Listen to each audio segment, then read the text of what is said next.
ദിവ്യജ്ഞാനം കൊടുത്തിട്ട് മോശ പറഞ്ഞ മാതൃക പ്രകാരമാണ് അവരത് ഉണ്ടാക്കിയത്. ഓക്കെ, പിന്നെ ഇത് വളരെ പ്രധാനപ്പെട്ട ഇതിൻ്റെ അർത്ഥവും വ്യാപ്തിയും ഒക്കെ പഠിക്കുമ്പോഴും നമുക്ക് മനസ്സിലാവത്തുള്ളൂ.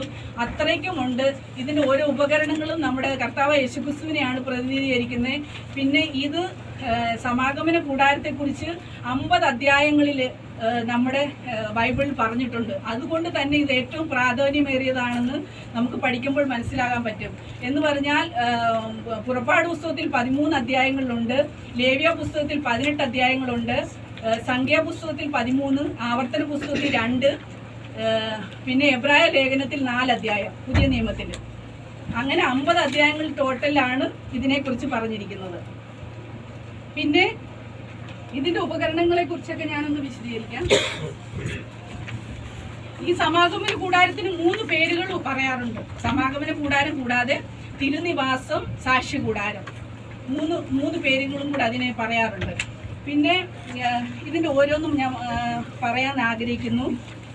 ആദ്യം ഇതിന് 3 പാട്ടുകളാണുള്ളത്. ഒന്ന് പ്രാകാരം. ഈ പ്രാകാരമാണ് ഈ വെളി കാണുന്ന സ്ഥലം. കണ്ടോ, ഈ വെളിയിൽ ഓപ്പൺ ആയിട്ടുള്ള സൂര്യപ്രകാശം കിട്ടുന്ന ആ സ്ഥലത്ത് അവിടെ പ്രകാശം കിട്ടുന്നത് പ്രാകാരമാണ്. നിങ്ങൾക്ക് ആ പിക്ചർ നോക്കിയാൽ കാണാം. ഇതാണ് സമാഗമന കൂടാരത്തിന് അകത്ത് 2 പാട്ടുണ്ട്. ഒന്ന് വിശുദ്ധ സ്ഥലം, ഒന്ന് അതിവിശുദ്ധ സ്ഥലം. ഓക്കെ, ഈ പ്രാകാരത്തിൽ 2 ഉപകരണങ്ങളാണുള്ളത്.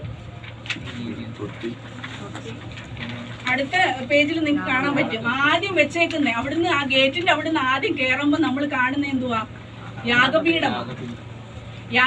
യാഗപീഠം ഉണ്ടാക്കിയിരിക്കുന്ന കതിരമരം കൊണ്ടാണ്. എല്ലാത്തിനും ഒരുപാട് അർത്ഥങ്ങളുണ്ട്.